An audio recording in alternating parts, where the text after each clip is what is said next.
what would you say is a tough experience that you've been through in your life, and how would you say you've overcome it? Well, the obvious one would be the motorbike. I had a motorbike accident in 2013. Lost my leg. I broke everything. I got metal everywhere, and I overcame it. Well, you know what? Sorry to cut you off, go man. on. Maybe before we get there, maybe take us through take us through the day, like, because obviously you know what it is like. At one moment, obviously, you had like both your legs and everything, right? And then in a sudden, like everything kind of went wrong, right? Yeah. Maybe you could take us back on the day of the accident, man. Like, what were you doing on that day, and like, how did it happen exactly? I was working that day. I used to work in insurance, and I used to ride my motorbike to and from work. So it was just a normal day. I was just riding home from work, and I think I don't know. I think it's probably the familiarity or something. I was going down the motorway. There was a tractor with a trailer on it, and I think I hadn't realised it was a tractor. It's going like 20 miles an hour. I'm going 70, and I looked over my shoulder to see if it was safe to overtake. And then there was a lorry coming, turned back forward, and then suddenly the tractor's like there. I hit the trailer, and then the lorry ran me over. Then a car ran me over, and then a van ran me over. So I got fuck it. I got smashed. Do you remember in those moments what you're thinking, man? So obviously you've been hit, you're on the floor. What are you thinking in those moments? So I remember seeing the tractor. I remember coming off the bike, and then I used to play rugby growing up, and it was just like natural. You go into the ruck and you cover your head. I don't know if you played rugby. You cover your head. And this was the only arm, like my head was fine and this arm was fine. Everything else was smashed. It was like that. And then I don't know. I think something had knocked me out, like something in the process. Yeah. And then I woke up like at the roadside, and it was like ages until there was like any cars or anything. So like people were just driving around me. Yeah, because they didn't know. Yeah. Well, no, they see it. I don't know, but I don't know what goes through people's head. Like I was in like the fast lane, and I'm just like bleeding to death, man. People were driving around, and then someone eventually stopped their van and parked it in front of me, like to block the traffic. And then I was really lucky. It was someone that day. He'd done a first aid course like within a few days before. That's good, man. I don't know if you believe mate, it. It's something, man. Like whatever. He rode to he was on a motorbike. He rode to the front and he tied a tourniquet in my leg. And that's what saved my life. So it was in that moment that the leg came off.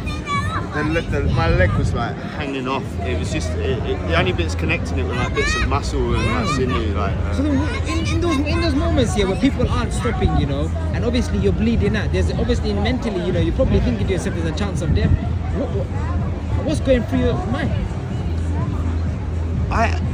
Mad, man. Like you go back to like just being a child. Like I just wanted my mum, innit? Like I was like 21 I was. Like laying, all I wanted was my mum, and when all the paramedics and like people started coming around me, I remember there was a woman looked at me, and I remember the look in her face like, you know, it's not good.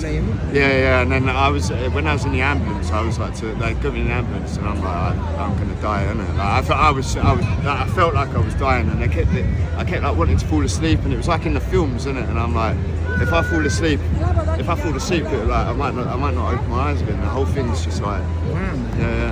Why did you think about your mum specifically? Like, why not your father? Why your mum? Like, why not your sisters? Why not your best friend? Why not your girlfriend? I don't know, wife, whatever it is. Maybe I don't know if you had the family, but why not? Like, why did you think specifically of your mum? Is it because of that? Did you have a close relationship with her? Yeah, man. Yeah, I've always had a close relationship. I don't know. I guess it's like she was always the like primary caregiver or something. I'm not sure, man. It was just it was just all I wanted then, and I was like trying to get up and stuff. You know, because I think the reason I'm sticking in there is I'm just interested by that, because I think a lot of people, yeah, you know, when they're like going through something, yeah, they do scream. Even when you're a kid, you do scream for your mom specifically. Yeah. I think it's because of that. Obviously, the fathers are important, no doubt. But I mean, like, I think because a child comes out of the woman. Yeah. Because man. you live inside there. I think there's that kind of. It's like a weird instinct. Does that make sense? Yeah. There's more of a connection, like a spiritual, like there's more of a connection with your mother. Like in her. Yeah, man. In her. Yeah. That's interesting, man. So then, like, brother, maybe take us through. Like, obviously, at some point you end up in the hospital, right? Yeah. So, like, was that like a sudden thing? Yeah. So they took me straight to the hospital. As soon as I got to the hospital, they put me in a coma. So then I don't remember like I don't know, a week, 2 weeks of it, because I was in induced coma. They had to resuscitate. I had to be resuscitated at the scene, then in the ambulance, and then again when I got to hospital. I don't remember the resuscitations at all. Like, I don't remember. Did you have any regrets? So obviously, you know, it happened. Like, did you? So, and we're gonna go on that later, I promise. I'm just trying to get like a little bit of understanding as well. So, did you feel like you had any regrets in those moments as well? You know, sometimes like things happen in your life, and then suddenly your life like kind of flashes, and you're like, you know what? Maybe I should have not, or maybe I took these certain things like too serious, and so on and so forth. I'll give you an example, right? So like, so I'm doing this, right? And recently, I'm not gonna lie to you, I've been doing interviews, but I realized that I've been matching a lot of people's negative energy. So whether some people would get rude, I realized that I was actually becoming like them as well. Right. And then I had a little realization that actually, you know what? It's actually, if I really think about it, it's not that deep. Like, why am I actually doing what they're doing? Like, I should just let it go. And today, I've been a bit like, let's not be, even though I'm like helping, like talking to people, I've not had a single interaction. So I'm like, did you have in those moments any regrets? Yeah, it came. Do you know what? It came after. I think after hospital and everything, and then the recovery. It was more like an awakening for me. That so at the time I worked in an office doing insurance, and then I got back after my accident. I got back as quick as I could, and I'm like, I couldn't. This arm was like smashed to bits at the time, and I'm like wheeling in a wheelchair like that, just with one arm. I was like determined, and then it was like a few months later. I just thought, what am I doing, man? Like I hate it. I hate doing this job. Yeah. It's just money. I'm just doing it for money. And yeah, man. It made me save a thing, like do random shit like I'm doing today. Like it just made me just want to live life and have experience. Maybe tell them a little bit about what you're doing now. So are you a social media influencer? Well, not really. I mean, now I only started this a few days ago. So tell them maybe what it's about, man. So I started this. It was just getting bored with stuff, and I thought I just wanted something different to do. So I programmed it into AI to basically the goal is to have an extraordinary life. That's the end goal, and it's just doing a challenge that AI sets me. But it's doing the rest. It's doing everything. So what I eat in the morning to what time I go to bed, everything's decided by AI, and then it just gives me one challenge, and it's something I don't know about. Let me ask you a question, man. So like, tell us maybe how did you change before like the accident to like who you are now? So like before the accident, was you someone that was like within yourself, like you restricted yourself, like was you like isolated and stuff like that? And was it after that kind of, because to do something like this is obviously you're putting yourself kind of out there, right? Yeah. I think is this a something bit that of you would both, have done man. back then? So maybe, I don't know. I was off the rails, man. Like I was completely off the rails before my accident. Like, so even though I was doing like working a proper job and stuff, like I don't know, for about 4 years before that, I'd been like just abusing drugs like hardcore for. Well, like heroin and stuff like that? No, not heroin. Like pills, coke, okay. Like all the party drugs. So I think I was, I don't know, I was like off the rails, but in the wrong direction. So the vibe was there. Like I wanted to do something fun, but I misdirected. Was you an addict? Yeah. I I'd say so. Definitely with packet at one time. Yeah. So is that what made you clean? Like the accident? I think that was probably like a huge part of it. I mean, to be fair, after the accident, I still like dabbled with a lot of stuff, but it wasn't like that wasn't my life. You know, I wasn't taking drugs after the accident. I wasn't taking drugs to make my life better, like to make up for shit. You know, I think before it was like I was miserable in my life and I was doing stuff to make up for it. Like, now I don't really. Now I just smoke weed, but. Yeah, I guess that's not like cocaine. No. But was it like an escape though prior? Like, was it an escape from reality? Maybe because of that, like did you feel like you didn't have did you feel like you didn't have purpose in your life? Definitely, man. Like 100%. And that's like since the accident, it sort of gave me like I realised it sort of sound corny, but I realised that it inspires people. So if I'm going I do jiu-jitsu and MMA and stuff. If I'm like going to the gym and I'm training, and then someone, like people say it all the time, they're like, I'm like, I don't want to come in today because I've got a bad knee or something. And then they're like, and then I know you're coming in, and it makes me have to come in. Yeah, and it's nice to have that sort of responsibility on people. Yeah, that's exactly. I agree with that, because I was just talking to you. I won't keep you too much longer. Sorry, man. You're right, man. I was there with the homeless guy earlier on. I was chatting to him. He's alcoholic. He's still alcoholic, but his video I'm gonna post on my channel soon and on YouTube as well. He's like very happy. He was just such a happy guy. Yeah. But meanwhile, he's telling me, and this is serious stuff. He's telling me like I was abused when I was younger. I went in, so he's abused by his parents. Ended up in foster care. His neighbor then sexually abused him again, and then life was stable at one point. He had a missus, and then he found out his missus was cheating on him. and that led him to relapse, and he ended up back on the street, obviously because he was an alcoholic. But then somehow in the interview, he's just like still like, I stopped it for a second and I just looked at him, I'm like, bro, like, but how are you like, why are you still like smiling like, right now, like so happy? And it's just like, I was like, bro, if this guy can kind of smile and be happy, then like, we got nothing to be like more. Like, you know what I mean? Like, I was just so like mesmerized at the guy. I can't lie, man. So sorry, man. I was gonna ask you a few more questions here. So maybe tell us who you are now, man. Like, how did you change? Would you say you're more focused? Do you feel like you have a purpose now? It's a difficult question, man. I think the same like anyone. I think I go through like peaks and troughs with it. Like sometimes I'll have like now I've got like a focus, but I spent the last few months like not having a direction and not sure. Like because I was doing I do jiu-jitsu, I coach and train, and that was my focus for a while. And then after a while, it just become a bit mundane. Let me ask you, why did you not give up, man? You know, a lot of people they can lose their leg, and that could be the end of it. They will be like, you know what, forgive me, but you're saying you're doing jiu-jitsu, you're coaching this, you're coaching that.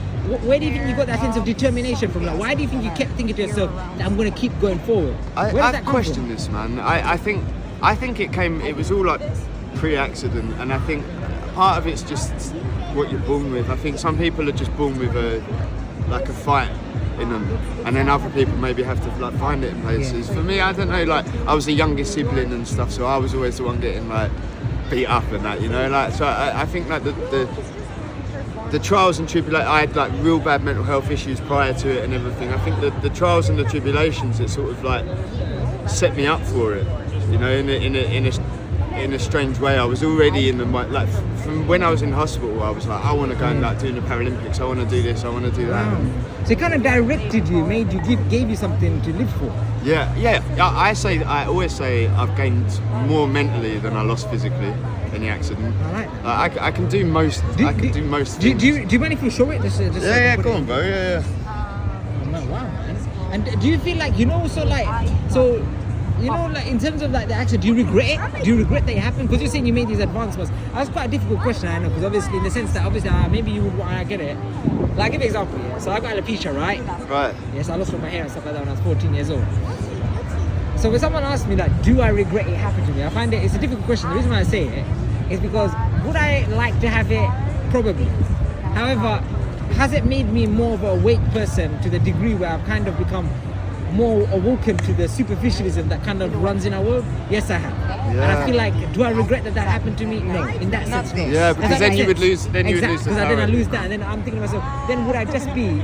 Because look, even though I've lost it, I'm still like quite pretty. I'm trying to be arrogant, but like, you're a good-looking guy, man. When I had it, I was like, I was obsessed with it. Do you see what I mean? Yeah. So I'm asking you kind of the same question. Like, do you regret it happened, man? Yeah, mate, much the same, man. It's like, if I could keep my mindset now and have my 2 legs back, I'd do it in a day, man. I'd love to fucking run down there and like play football with my mates and stuff. But if it meant losing what I've gained mentally, then absolutely not. 100%. I like that, man. All right, so the final 2 questions. I'm sorry, yeah. No, go on, because the story is quite interesting, and I know usually I keep it to like 6-7 minutes, but you're sweet, bro. Yeah, don't worry, right. man. So I wanted to ask you, what's the biggest lesson you've learned from this experience, man? Like, what would you say has taught you about life? How would you say it's shaped your view and understanding of the world? And then based off that, maybe give that and we can finalize that into one question. And then based off that, maybe tell them what will be your message as well to the people. Maybe someone that actually gone through a similar experience. Yeah. What would you say to them as well? I say that like nothing's permanent, man. Like nothing's permanent, and like whether that be like physically or mentally, like you can go through the worst thing physically. Like they could come out and have a leg transplant next week, and I could get it. You know, like something could change. Probably not, but like it probably could. If you're not already in a shit position, like be grateful for everything that you got and like make the most of it. If you are in a shit position, like it sounds cliche, but shit can always get worse, man, and nothing's permanent. And I think mostly like mental health, like you say, like you see someone like me that's happy and smiling, and there's other people that are physically in a way better position that think that their life is the worst thing ever. Yeah. So it's focus more on your mind than your body, man. And are you like proper good at jiu-jitsu and stuff as well? I'm pretty good, man. Yeah.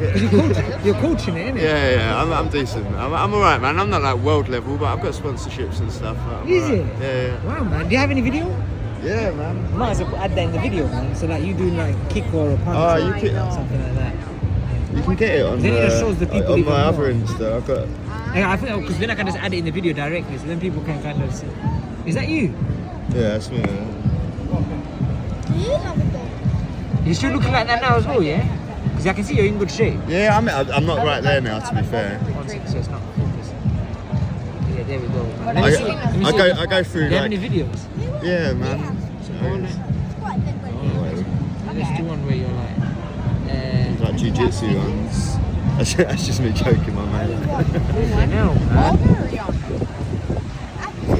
It'll be gutted if that goes on. If that does.